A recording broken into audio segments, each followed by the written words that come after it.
eu levo meus alunos na fazenda, monto no trator, a gente faz o serviço, lá faz a operação, e aí eu explico para eles o que está acontecendo. Mas eles têm que acreditar em mim, porque eles não estão vendo lá no solo. Na computação gráfica consegue ver tudo isso, para onde foi tal molécula de adubo, o que aconteceu, o que aconteceu com a camada compactada. Então, olha, hoje a gente consegue ter muito mais, a tecnologia para a informação hoje é muito mais interessante, adequada, do que lá em sala de aula. Olá, tudo bem? Seja bem-vindo, seja bem-vinda. Estamos iniciando mais um podcast, Conversas que Cuidam da Mente. Aqui a gente fala sobre comportamento, sobre vida real, sem romantizar.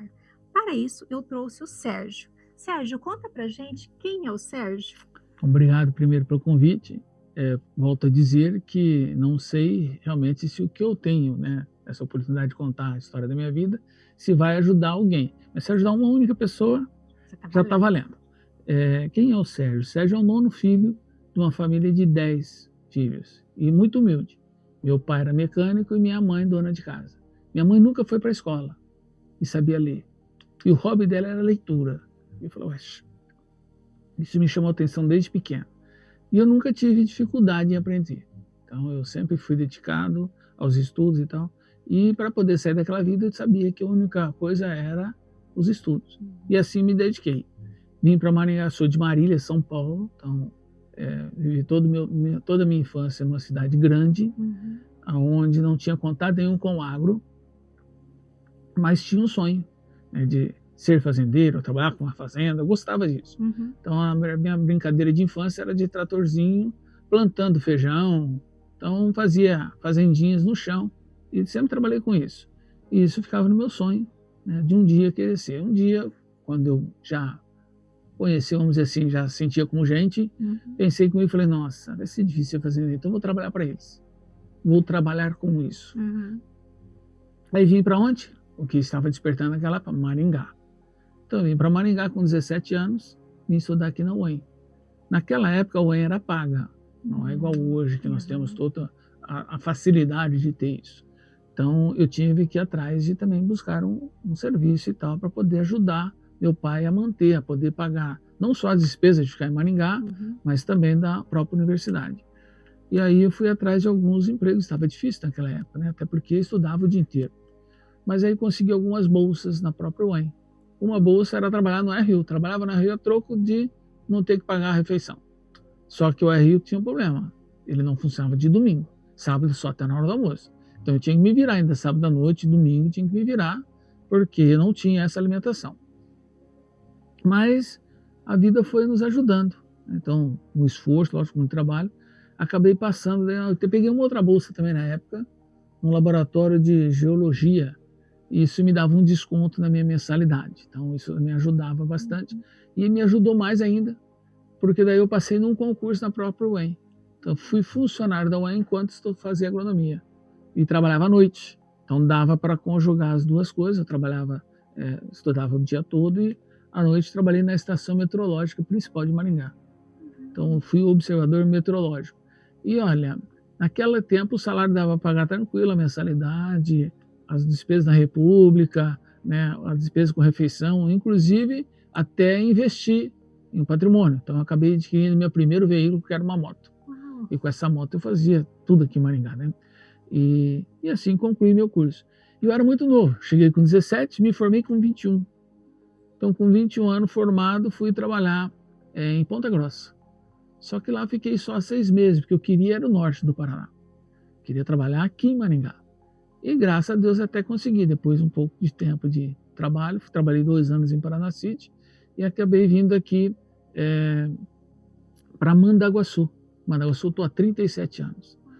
Então, nessa minha vida estudante, né, virando profissional, hoje então sou engenheiro agrônomo, trabalhando no Instituto de Desenvolvimento Rural do Paraná.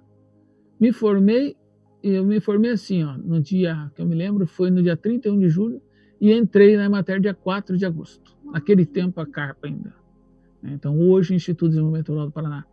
Então eu até pedi a demissão na UEM, não me liberaram sem aviso prévio, sem nada. Fechei a carteira na sexta, na segunda-feira assinando em Curitiba com o governo do estado. Mas não é só isso, né? Então não é só estudando, só que isso eu até queria chamar a atenção aqui de um sobrinho, Uhum. que ele vive questionando. Você está bem, mas eu não passei fome. Uhum.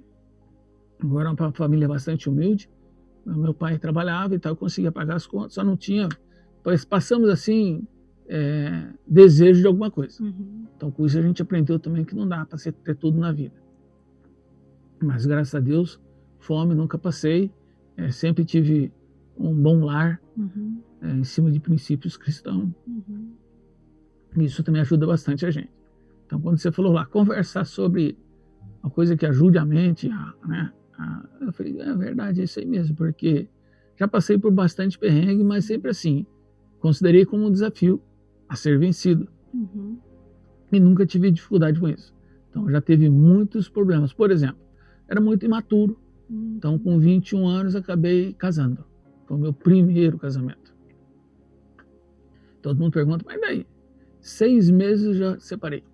Então com 6 meses, então eu praticamente noivei o curso inteiro, namorei o curso inteiro, mas quando casou nós vimos que os objetivos de vida eram diferentes. Então só que depois do casamento. Até porque talvez com medo, talvez com falta de experiência dos dois, ela queria, acho que sair da casa, pelo que eu sinto hoje, tá? Eu não sei, mas parece que ela queria sair da casa dos pais, ter condições de tocar e ter uma vida. E eu queria constituir uma família, ter filho. E a primeira coisa ela falou, não quero ter filho. Então, enquanto namorava, tranquilo. E aí eu acabei mudando para Mandaguaçu, e aí conheci uma outra pessoa e acabei casando com... Então, embora tenha divorciado, tudo foi amigável, eu tive um bom relacionamento com a minha primeira esposa, até o dia que ela encontrou o atual marido dela. Então, quando ela encontrou o marido, ele falou, não quero que ele se veja mais, respeitei, até porque, não sei, alguma coisa, talvez de ciúmes e tal, mas não teria o problema, não teria o porquê, mas tudo bem. Respeitei, nunca mais procurei. Então hoje eu não sei, moro aqui em Maringá, mas não sei quem. Bom, aí eu tenho outro dom que Deus me deu também. Então, além de muita dedicação para o estudo, eu devo ter alguma coisa faltando aqui. Porque eu esqueço muito fácil do passado. Muitas coisas no passado eu não consigo me lembrar. Mas eu falo que isso é um dom porque isso me faz não guardar mágoa de ninguém. Então, por mais que me ofenda, me prejudique, não tenho problema quanto a isso. Então, isso eu tive já problemas com vários na questão política, de vários cargos políticos, por exemplo, ir atrás de pedir para que seja demitido, então não tenho problema quanto a isso, graças a Deus. Pelo outro lado, sinto falta de algumas lembranças legais que ficou no passado. Então eu tenho um filho desse casamento que eu tive em Mandaguaçu, hoje já está com 33 anos, acho que é isso. Então já é um homem, mora aqui em Maringá, é professor universitário. Tivemos um relacionamento bastante conturbado, porque a mãe dele faleceu quando ele tinha 17. Então foi difícil superar isso, mas acabamos superando, tanto ele quanto eu. Hoje eu estou casado novamente, então já terceiro casamento. E estou com um filhinho de 5 anos. Bem diferente do primeiro. Então, é difícil até falar. Eu até não sei, meu filho mais velho fala, não, se fosse eu, você não fazia assim. Eu não questiono porque eu não me lembro. Então, mas com certeza eu sou um pai muito melhor hoje do que eu era lá, há 33 anos atrás. E além disso, estou com uma vida muito mais equilibrada, tanto financeiramente como mentalmente. Então também é muito mais fácil lidar com os desafios, com as questões do dia a dia. Recentemente nós viemos aqui no shopping trocar figurinha da Copa. E aí uma repórter passou lá e queria falar com ele. E ele, com 5 anos, atendendo a repórter. Uau, que legal. E além disso, ela até me perguntou, eu falei, uma das coisas que na verdade, não era meu objetivo, até nem queria mexer com isso, até para não ter decepção, então foi difícil domingo a decepção que ele teve com 5 anos, mas foi a mãe dele e tal, e foi atrás, então a gente vai trocar figurinha, vai esse álbum, e eu jogo bola todo sábado. E nesse último sábado, meu time perdeu de 6-3. Aí eu cheguei em casa e contei para ele, porque eu já imaginava que o Brasil não ia passar muito, não sabia, até imaginava que dessa ele passava, mas eu, na próxima eu tinha certeza que talvez ele ia ficar. Aí eu já estava preparando eles para isso, e ainda falei para ele, rapaz, papai perdeu hoje, o time do papai perdeu de 6-3. Aí ele falou, você não chorou? Eu falei, por que chorar, meu filho? Perder e ganhar no jogo? Normal, alguém tem que ganhar. Tanto é que quando foi contra o Japão, ele falou, pai, eu queria que fosse empate, porque ele gosta do Japão. Falei, não tem jeito, um dos dois vai ter que perder, nem se for para os pênaltis. Aí eu lembro que ele me perguntou assim, o que é pênalti? Ele só foi conhecer o pênalti quando deu aí, acho que foi, nem lembro quem que só foi disputa de pênalti que ele viu. Logo depois, acho que um dia depois, e ele já teve uma disputa de pênalti, aí ele percebeu. Mas ele assiste o jogo comigo e fica questionando, né? Ah, pai, foi falta, né? Tá impedido, né? Então, não conhece nada de regra de futebol, mas se encantou, né? E hoje já quer jogar bola. Então, legal também, coisa que talvez fosse o primeiro, que eu não teria todo esse tempo, toda essa dedicação, não sei se seria assim o meu comportamento, né? Mas me sinto plenamente realizado hoje, não só com o primeiro, ou com esse segundo filho, e com esse casamento. Então, na minha finada esposa ainda falava para o meu filho mais velho, ó, ela já vinha doente, sabia que talvez ia faltar, e ela falava assim, teu pai não vai conseguir ficar sozinho, e eu tenho medo de ele arrumar uma madrasta que judia de você e tal. Isso não acabou não acontecendo, até porque também ele já estava de idade, já estava quase fazendo 18 anos, mas realmente eu não sei viver sozinho. Sempre vivi em família, né? Então, com meus irmãos mais velhos, com minhas irmãs, então sempre não sei ficar sozinho. Tenho realmente estar com alguém, preciso estar dividindo a casa. Fiz uma casa grande, onde eu queria que todo mundo viesse. Minha atual esposa fala que não, cada um no seu quadrado, não quer nem. Eu falei, não, mas tem quarto sobrando aí para eles poderem vir, ficar aqui, não faz. E esse mais novo esse dia falou, não quero crescer não, quero ficar aqui. Aí a mãe disse, mas você vai casar? Não vou mais, se eu casar, eu vou morar aqui.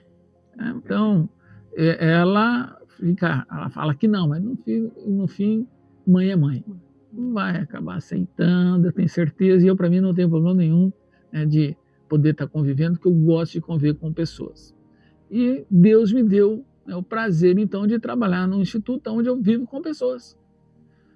Alguns dizem até que é um verdadeiro sacerdócio. Trabalhar na extensão rural é realmente trabalhar com pessoas. Tanto é que a única ferramenta que eu tenho para trabalho é o veículo. O Estado me fornece um veículo, eu tenho um veículo e a minha voz. Porque o que eu levo? Levo informações. Então eu vou lá, uma das coisas legais que a gente trabalha, já que estamos aqui presentes com as mulheres, é o empoderamento feminino. Nosso mundo realmente, eu também, né, fui criado assim, nosso mundo é muito machista. Tanto é que se perguntar para mim, né, do nome do produtor, eu lembro o nome do produtor, não lembro o nome da esposa. Por quê? Me relacionava com o produtor. Depois, com o tempo, fui aprendendo isso. Hoje eu relaciono muito mais com as mulheres do que com o marido lá na propriedade. Então, não só na propriedade, mas eu trabalho muito com agroindústria. E quem trabalha normalmente com agroindústria são as mulheres. Então, o marido é como se fosse uma segunda alternativa ali e é a mulher que toca. Então, eu tenho muito mais hoje relacionamento com a mulher do produtor do que com os próprios produtores. Mas o trabalho é o mesmo. O trabalho é você levar informação para que ele possa, principalmente tecnológica, para que ele possa ter uma melhor qualidade de vida. Esse é o objetivo principal da extensão rural. E como é que ele consegue isso? Aumentando oportunidades para ele. Então a gente leva a informação para ele poder ter um nível, por ter mais escolha, para ele poder decidir. E uma coisa legal é isso, nós trabalhamos com 2 saberes, o dele, da família dele, e o que nós levamos, que nós trouxemos da academia, hoje mais do Instituto de Pesquisa também, porque hoje, como o Instituto de Desenvolvimento Rural uniu a extensão e a pesquisa, então já era a nossa função levar o que a pesquisa definiu junto aos agricultores. Hoje nós temos dentro da própria Instituto de Desenvolvimento uma ala de pesquisa e a ala de extensão. Mas independente disso, nós trabalhamos, por exemplo, com as grandes culturas, a pesquisa está lá na Embrapa. E aí nós levamos toda essa pesquisa, todas essas informações, para que eles tomem a melhor decisão. Não precisa seguir a melhor tecnologia. Ele vai se adaptar àquela tecnologia que mais cabe no seu bolso, que mais cabe no seu entendimento, para que ele consiga mudanças. A mudança normalmente está em produtividade, mas casada com rentabilidade. Precisa pôr dinheiro no bolso dele. Então, nos últimos, vou chutar agora que eu não me lembro de cabeça, mas nos últimos 18 anos, 20 anos, eu também passei a ser professor universitário. Também comecei a dar aula numa universidade aqui em Maringá, no curso de agronegócio e depois no de agronomia. Hoje, praticamente só à distância. Não estou mais nenhum curso presencial. Né? Isso depois que meu filho nasceu. Na verdade, bem na pandemia eu já tomei essa decisão. E logo depois da pandemia nasceu esse meu filho que está com 5 anos. E aí, então eu parei de frequentar as salas de aula. Então, eu não tenho aula, não tenho turmas presenciais. Só tenho turmas à distância. E acredito muito no curso à distância. Eu me lembro que quando veio a comitiva do MEC para poder analisar o curso à distância e tal, eu fui um dos que fui arguído com muito mais, assim, talvez não só muito mais perguntas, mas foram muito incisivos comigo, porque viram que o meu currículo que eu tinha 2 especializações à distância. Né? Uma na Universidade Federal de Viçosa, que é o que me colocou hoje no patamar que eu entendo em termos de gestão de negócios. E aí eles perguntavam justamente, eu falei, mas rapaz, na época que eu fiz, realmente era à distância. A gente fazia pelo correio, me vinha um livrinho lá, e eu tinha que ler o livro e fazer só a prova que era presencial, uma semana lá em Viçosa. Mas o restante, tudo à distância. Hoje eles têm tecnologia, como essa do podcast, onde eu tenho o que a gente chama aula ao vivo. Né? Eu estou lá, meus alunos estão esparramados no Brasil inteiro, mas eles têm a oportunidade de conversar comigo, né? De tirar as dúvidas.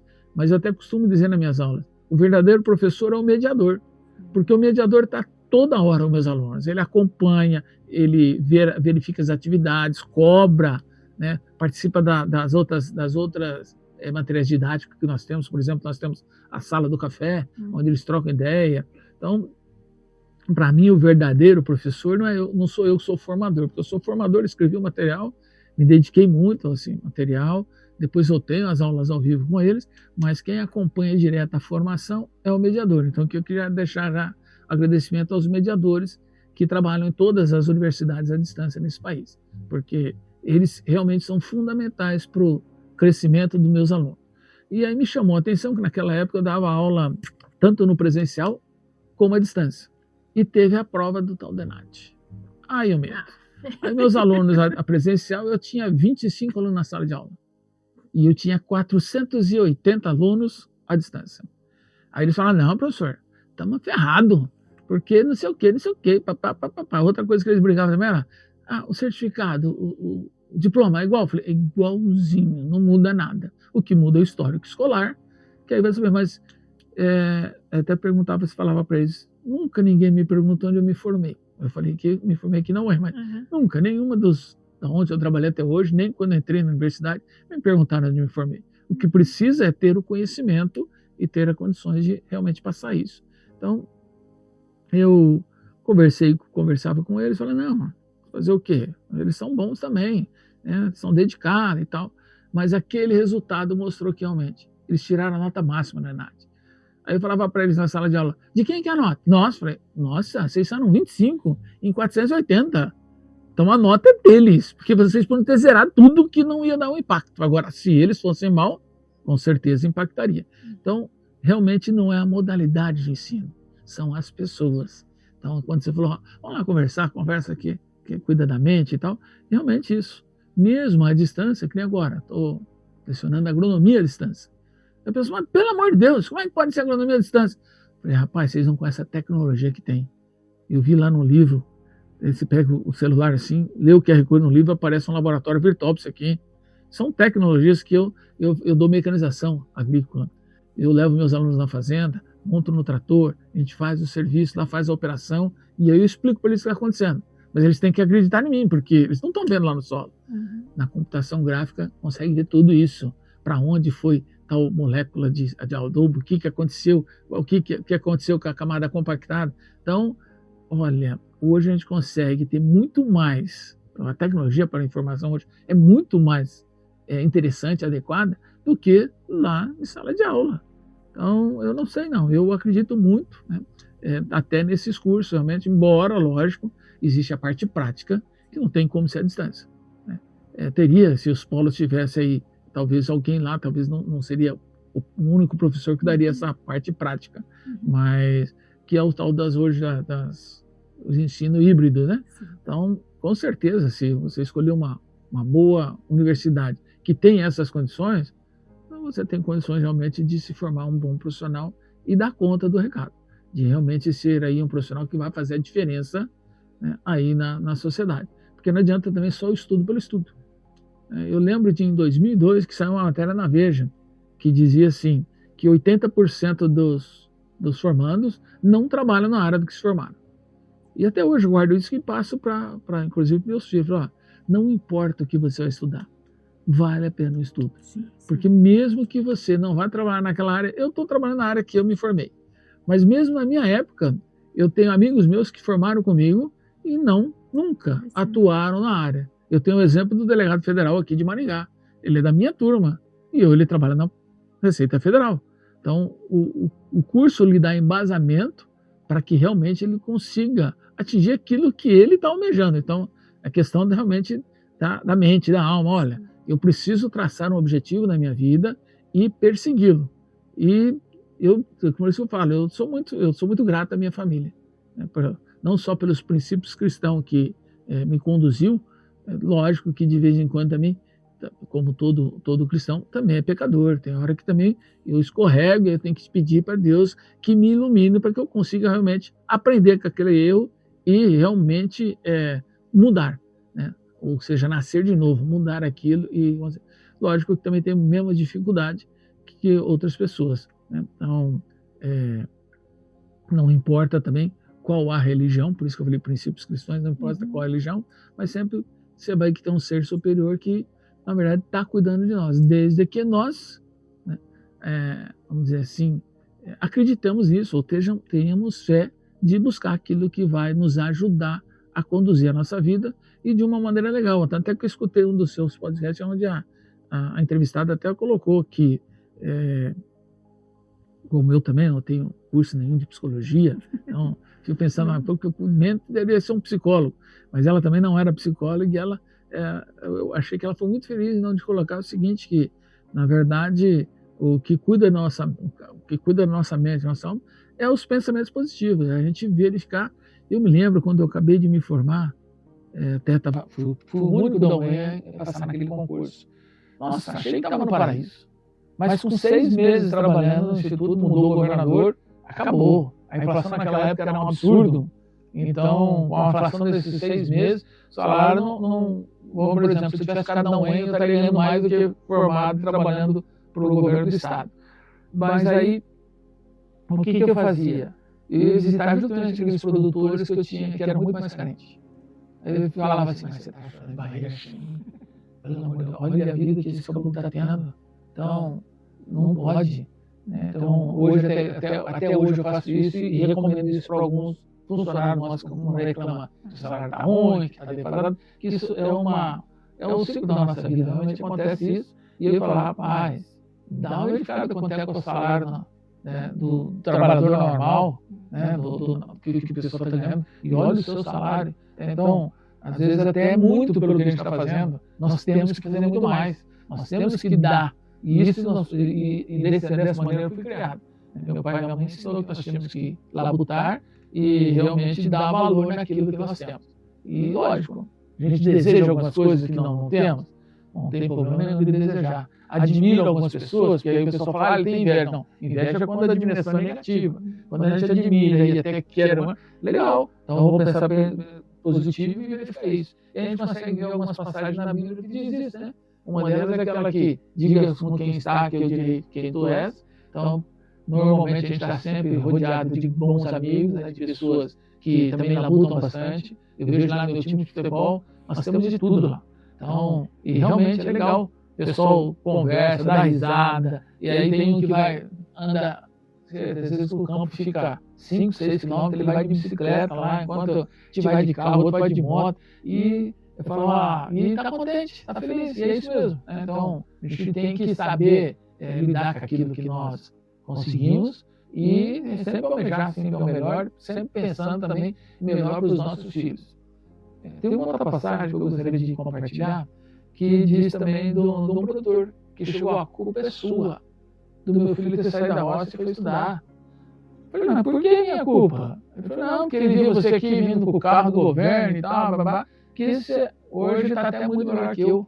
Então, não é culpa. Aí eu até falei assim: olha, é legal dele ter se espelhado, né, ter olhado e acreditado, como eu acreditei também, e hoje ele está, vamos dizer assim, financeiramente, tem muito mais sucesso que eu, que onde ele admirou lá atrás, ele não invejou, ele admirou lá atrás e foi atrás, batalhou, e hoje ele está muito bem, graças a Deus. Perfeito. Eu acredito que você aí também, principalmente o homem, né? Porque a gente, quando a gente está conversando com uma convidada mulher, a gente vai fazendo as nossas sinapses, porque vai se alinhando as histórias de vida, né? Eu acredito que você, que é homem principalmente, ouvindo esse relato do Sérgio, talvez você se viu também em algumas situações que ele relatou aqui, de repente da formação, a questão paterna, e algo que me chamou a atenção, Sérgio, do que você disse, ali a questão quando você fala assim: eu sou pecador. Aí eu vou trazer, eu concordo com você disse, nós somos todos nós pecadores, mas eu quero trazer um pouquinho da ciência também. E quando a gente pensa em questão de funções executivas, quando eu entendo, olha, eu sei, eu pequei, mas eu posso ser melhor, eu vou usar a minha flexibilidade, porque não adianta também só eu pensar que eu acredito em Deus, mas eu não acreditar nessa flexibilidade cognitiva que eu tenho, que eu posso melhorar, que eu posso sair. Aí me veio, não sei porquê, de repente cada pessoa que talvez esteja sofrendo aí com um vício, uma pessoa que de repente está sofrendo com alguma questão de saúde, uma questão de um comportamento que não é assertivo, que não é funcional para a vida dele, e que talvez ele pense: não, eu não vou conseguir sair disso. Então, se ele tiver a fé, encontrar, né, também a questão do conhecimento, entender que ele precisa talvez de uma ajuda, seja profissional, religiosa, de um amigo, não importa de quem, e também precisa entender que se ele for flexível e entender que ele tem capaz de sair daquela situação, é possível. Com certeza, nós temos várias aqui em Maringá, né? Nós temos um trabalho que nós temos junto com Mareve, nós temos a Casa do Padre em Guatemi, nós temos várias entidades que podem apoiar, mas realmente a pessoa tem que ir. Ela tem que saber que Deus está olhando por ela e cada um tem sua cruz para carregar. Então, às vezes foi um problema na família, que não teve uma família estruturada, que graças a Deus eu tive, né? Às vezes foi uma decepção que ele teve no mundo, né? Foi uma experiência ruim que aí acaba, porque também tem, principalmente a questão da droga, né? Às vezes é jovem e tal, cabeça imatura e quer, não, vou experimentar, e acaba o organismo dele não aceitando, ele acaba ficando dependente, mas se ele puser, né, na mente dele, que realmente Deus está com ele, e ele é possível mudar, né? É possível, inclusive, receber perdão pelo tudo que ele já fez, ser tranquilo, estar no que ele acredita realmente. E temos várias, né? Nós temos várias associações, entidades filantrópicas que poderão ajudar. Eu conheço uma história linda, né, de um rapaz também que se perdia na droga, dormia em rodoviária, pra você ter uma ideia. E de repente ele mesmo foi e se internou numa, chama Fazenda Esperança. Ele foi numa Fazenda Esperança, também adorei a fazenda, fui conhecer uma delas, né, fui conhecer uma aqui perto de Camburão, é legal, né, vale a pena, e eles têm todo esse apoio. Então, a pessoa só realmente não consegue sair disso e mudar ou nascer de novo se ela não quiser. Porque apoio para fazer isso tem, e aqui em Maringá nós temos várias casas dessa recuperação, cada uma com a sua metodologia, vamos dizer assim. Tem uma ali que é do padre, que acho que é de 9 meses, fica 9 meses, que é justamente a gestação, de 9 meses. E essa mesma pessoa passou por ali. Teve o diploma, eu fui um dos amigos que eu buscar ele. Fui lá, teve diploma e tal, legal. Mas acho que não passou uns 6 meses de recaída. Hoje, ele, né, pra você ter uma ideia, ele ficou, acho que na Holanda, quase 2 anos. Aí eu falo, tá na Holanda, em outro país, e eu tô aqui. Então, é uma das coisas que chama a atenção mesmo das pessoas. Falam assim, é possível acontecer a mudança. Então, esse não teve família estruturada, não tem estudo. Então, vamos falar assim, não tem estudo algum, né? Fez lá, no máximo, o primário, mas hoje ele é um dos acolhedores nessa mesma instituição que salvou ele. Então, hoje ele é um testemunho, vamos dizer assim, né, de fé, de mudança, na mesma instituição que um dia ele chegou lá totalmente dependente químico. Então, como a gente sempre fala, a gente gosta de falar sobre dicas, né, aqui no podcast. E eu vou pegar essa fala do Sérgio, da questão do não querer. Além do não querer, a pessoa, ela sabe que ela precisa sair daquilo. Ela tem esse conhecimento. Esse não querer é algo que é tão forte, né? Ela não é só não querer, é que ela está com uma sensibilidade, o cérebro dela, o sistema límbico, ele está sequestrado, o vício, ele sequestra o ser humano, né? Ele sequestra o córtex pré-frontal e a razão da pessoa. Então, a pessoa, ela muitas vezes, você sentar e conversar com a pessoa, ela vai dizer para você o que ela, né, que ela queria sair, que ela faria isso, que ela faria aquilo. Mas como você comentou ainda que ele saiu, ele acabou tendo uma recaída, depois ele se esforçou um pouco mais e ainda conseguiu sair. E a gente precisa ter essas pessoas que estão amparando. Sérgio, eu não sei como a gente não combinou isso aqui antes, mas de repente para essa família que está passando, que essa pessoa ainda está nesse processo de não conseguir, eu não vou usar o verbo não querer, tá? De ainda não conseguir se mover para sair disso. Qual dica que você daria? Onde essa pessoa, de repente, poderia buscar apoio? Você citou até algumas aqui, eu gostaria que você falasse um pouquinho mais específico de uma ou outra, seja da região, principalmente, se a gente tiver pessoas que estejam nos vendo agora e que tenham um familiar, de repente, buscar ajuda nesse contexto. Olha, na verdade, eu acredito que a primeira ajuda é naquela entidade do bairro dele, ou seja, alguma das igrejas cristãs. Então, tem que buscar esse apoio. E aí tem sempre alguma entidade ligada a ela. A que eu mais conheço aqui em Maringá é o Mareve, mas tem outras, né? Essa Casa do Padre, que eu também não lembro certinho o nome, fica em Guatemi.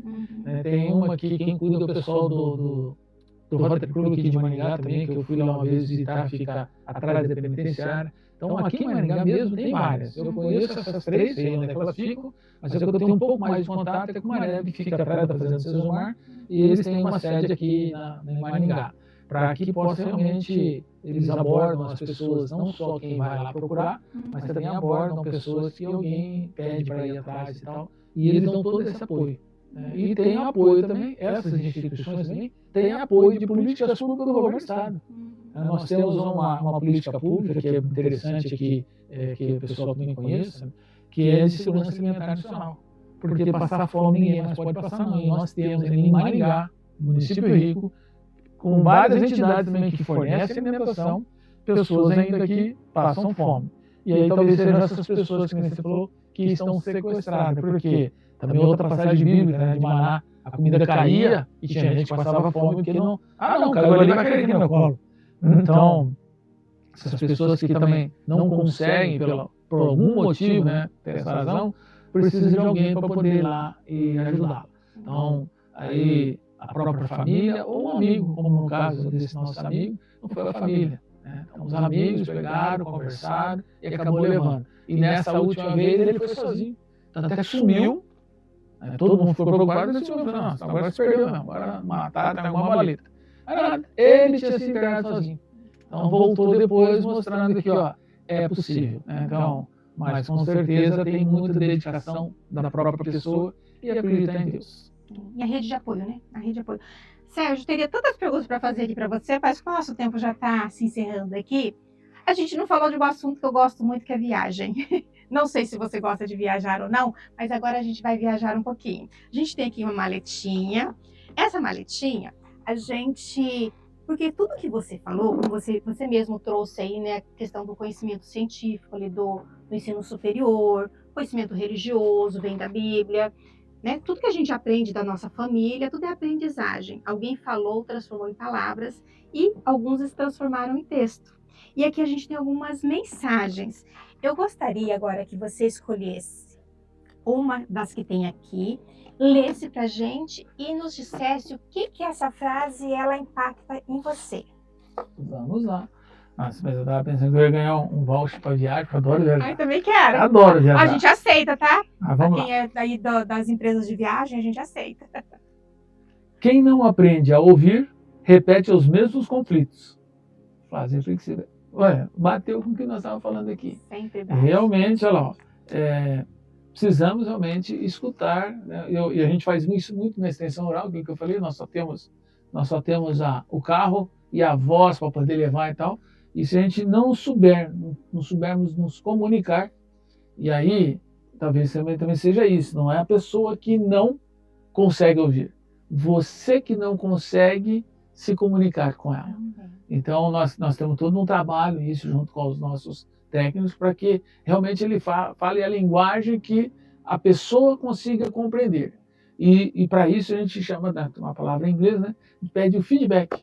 Então, sempre pergunta, que seria mais ou menos a prova na universidade. A gente faz uma prova para saber se realmente, peraí, nós passamos o bimestre inteiro falando e discutindo sobre isso. Aí a gente vai lá perguntando a prova, o cara não sabe, peraí, alguma coisa aconteceu. Né? Porque nós conversamos sobre isso, você fez algumas atividades sobre isso, e chega na hora não conhece, alguma coisa aconteceu. E às vezes é um ruído de comunicação mesmo. Né? Não conseguimos fazer com que ele realmente prestasse atenção e parasse para ouvir. Fez as coisas às vezes mecanicamente. Como muitos às vezes conversam com Deus só mecanicamente. Reza por rezar. E aí também não faz sentido. Né? Tanto é que uma das discussões que eu tenho com minha esposa é isso. Na verdade, eu tinha me afastado da igreja. Tinha me afastado por causa de um sacerdote. Que ele não quis, né, batizar o meu primeiro filho, porque com essa esposa, como eu estava divorciando, não casei. Não era casado. E aí meu filho ele não quis batizar. Então eu me afastei um pouco da igreja até para essa atual esposa que acabou me levando novamente para a igreja. Então esse já é batizado, então participamos mais ativamente das questões da igreja, mas algumas coisas que ele não falou, vai com aprendizagem, algumas coisas ouvindo. E eu fui questionar, né, justamente o sacerdote, o seguinte, peraí, por que aquele falou, são pessoas, ele também é pecador igual nós, mas na época eu não quis ouvir isso, já fechei a mente, falei, não, então hoje eu compreendo isso, falei, olha, puxa vida, poderia ter uma vida totalmente diferente, né, com muito mais alegria, com muito mais prazeres, do que ficar guardando mágoa, né? Então, realmente a frase bate bem com isso. A gente tem que saber ouvir realmente, refletir sobre isso, né? Aquilo que eu também comentei dos nossos agricultores. Ele não precisa seguir onde o técnico está mandando, a decisão é dele. Ele tem que sim discutir, buscar esses dados e às vezes até ouvir uma nova opinião. Nós fazemos isso muito na saúde, né? Na saúde a gente faz. Né? Sempre quer ouvir uma segunda opinião, até quando a coisa é mais grave, eu quero ouvir uma segunda opinião.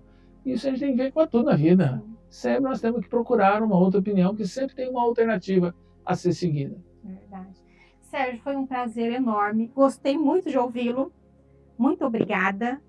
E eu quero, antes da gente finalizar, de repente algo que eu não te perguntei, algo que você fala assim, olha, eu estava com isso na minha cabeça, a Luzete não me perguntou sobre isso, mas eu gostaria de falar isso para o pessoal. O que você gostaria de falar? Nós conversamos tanta coisa, né?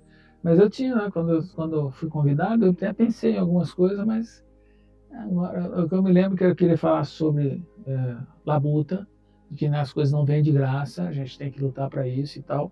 O estudo é importante, não importa qual o estudo, e às vezes não é, isso é interessante, às vezes não é lá o diploma superior não, tá? Não é só esse estudo que eu estou falando, não. Estudo é realmente, às vezes tem muito, como a gente aprendeu com os agricultores, é o tal que a gente chama de conhecimento empírico, de passar do pai para filho e tal. Realmente é de buscar esse conhecimento, buscar essa informação. Então, às vezes, eu escutei esse dia de um produtor, ele falando, tem que ficar na roça mesmo, que eu não quis estudar. Não, foi um dom que Deus deu para ele. Tanto é que eu dou aula para agrônomos, formo engenheiros agrônomos. Mas a profissão de engenheiro agrônomo é totalmente diferente da profissão de produtor. O produtor é um dom que Deus deu e é um jeito que ele toca, é diferente de eu que vou lá recomendar algumas coisas. Então, são profissões diferentes que se complementam, né? E eu deixo isso bem claro para meus alunos, falo assim, aqueles que são filhos de produtores, você tem a possibilidade de ser muito melhor, porque você é os dois. Você é produtor já e vai poder ser agrônomo. Então, você tem uma possibilidade de ser muito melhor profissional, porque você são dois profissionais num só. Mas, realmente é isso, deixar bem claro, que quando eu falo de estudar, não precisa ser lá a universidade, né? Realmente, quando a gente estudar, é pegar mais ou menos essa frase aqui, é saber ouvir, buscar as informações e tomar a melhor decisão que esteja de acordo com a tua alma, esteja de acordo com a tua vocação, né, com a tua vontade, com os seus desejos, do que ficar se pensando ou tentando inveja de outro que, às vezes até, vamos dizer assim, até minha sobrinha se separou recentemente e a mãe dela, quando ela me ligou para contar, falou assim, ele falou que põe 40 mil todo mês em casa, como é que ela ia largar e tal. Aí ela falou: eu e minha mãe vivíamos muito mais que isso e a gente era feliz. A gente tinha uma família e eu não tenho família, então simplesmente não é o dinheiro que vai fazer. Lógico que ajuda, te dá mais oportunidade para algumas coisas, mas não é ele que traz realmente a felicidade, não. Nós temos que realmente estar bem conosco mesmo e com a cabeça tranquila. Eu costumo dizer assim: se a gente fizer tudo bem, com a consciência tranquila, como você falou, quando a conversa é boa, quando o trabalho é bom, você não vê a hora passar. Então você não trabalha pelo ponto ou pelo relógio. Você trabalha porque satisfaz você, sabe que está dando fruto isso. Então isso não importa qual é a área. Então quando eu falo, olha, tem que estudar, tem que... Não é ter que chegar... Eu trabalhei isso e fui atrás do ensino superior. Mas não é... Hoje eu vejo muitos produtores que não é isso. É um curso, às vezes, de qualificação no próprio serviço de aprendizagem rural, que é o Senar. Então é buscar aperfeiçoar aquilo que ele já faz bem, que Deus lhe deu esse dom. Então não precisa chegar, pessoal, não, se me entender, se eu me expressei errado, né? Não precisa chegar a nível superior, não. Precisa sim você estar bem e buscando informação para poder executar aquilo que você gosta da melhor maneira possível. Perfeito. Como a pessoa, de repente, que está ali nos ouvindo também, de repente, não sei se você quer passar suas redes sociais pessoal, ou de repente a profissional mesmo, até para conhecer mesmo ali um instituto, pessoas que de repente é leiga, no meu caso, eu vou falar por mim mesmo, porque eu era leiga sobre esse instituto, que de repente tem interesse, fala assim: "Não, olha, eu gostei, não entendo, mas quero conhecer um pouquinho Então mais." vamos lá, nós temos uma unidade municipal em cada município desse estado. Então a porta de entrada nós falamos que é a nossa unidade municipal. Então lógico que nós trabalhamos mais com a questão do agronegócio. Embora, como eu falei, um verdadeiro sacerdócio, na verdade a gente trabalha com tudo, né? O objetivo principal é melhorar a qualidade de vida do produtor rural, principalmente o agricultor familiar. Mas a gente atende todos que nos procurarem. Então isso na área profissional. Na área profissional, o pessoal pode procurar qualquer unidade municipal do IDR e será bem atendido buscando ali a informação. Agora, tanto como professor, como amigo, então, fica à vontade. Vocês podem... O meu Instagram é JS Riguete. Né? Depois a gente vai colocar aqui também. Ah, tá. Então é bom porque o Riguete, a pessoa às vezes erra. Hoje Isso. mesmo eu estava vendo meu e-mail, não chegou para mim porque escreveram meu nome complicado, puseram o 1 no lugar do H e tal. Então aí não vai chegar mesmo. Mas é mais fácil o WhatsApp, né? Porque hoje a gente trabalha muito mais pelo WhatsApp do que até pelo e-mail. Mas aí também pode colocar, pode colocar à disposição. Prometo que eu respondo. Mas até tem alguns que ficam bravos comigo, falam: eu não gosto de conversar pelo WhatsApp porque você não responde. Não, não respondo na hora. Porque eu tenho muitas mensagens e muitos grupos que eu participo. Então, normalmente eu tiro, e minha esposa fica brava comigo e fala: acho que eu fico o dia inteiro no WhatsApp. Porque ela chega, eu estou em casa, quando eu chego em casa, que eu vou dar uma olhadinha no WhatsApp, então eu tiro normalmente domingo à tarde para tentar pôr minhas conversas do WhatsApp em dia. Então, você pode colocar o WhatsApp lá, e o pessoal tiver interesse, pode mandar para mim que a gente deve conversar. E qual que é o Instagram do Instituto? Puxa, IDR Paraná, tudo emendado. Ah, tá. Só que eu acho que agora, por causa da questão política, né, pleito eleitoral, elas estão todas suspensas. Só depois da eleição que o pessoal vai conseguir entrar nas redes sociais do nosso instituto. Ah, é verdade. Então, provavelmente a gente não vai colocar por conta disso. Sempre a gente coloca aqui os dados, mas depois, quando for liberado, a gente coloca no link mais embaixo, tá? Então, aguarda só um pouquinho. Ou procure nas redes sociais também, que você encontra. Sérgio, foi um prazer enorme recebê-lo aqui. Tenho certeza que você também gostou aí de ouvir as palavras. Com certeza vai chegar em alguém que precisa ouvir isso, vai fazer a diferença. Eu acredito muito nisso, porque a ideia desse podcast é isso. E nós temos a Cleonice, que é a nossa intérprete de Libras. Então, todo evento que você tiver, que você for fazer que envolva a comunicação, lembre de levar a inclusão através da Libras. Me coloco também meu trabalho, o meu Instagram, Luz Libras Sport, o outro canal meu do YouTube, Luz Libras Sport também, no qual lá a gente vai fazer narrativas sobre emoções, comportamento também, mas de uma forma um pouquinho mais leve. E te espero no próximo episódio. Até mais!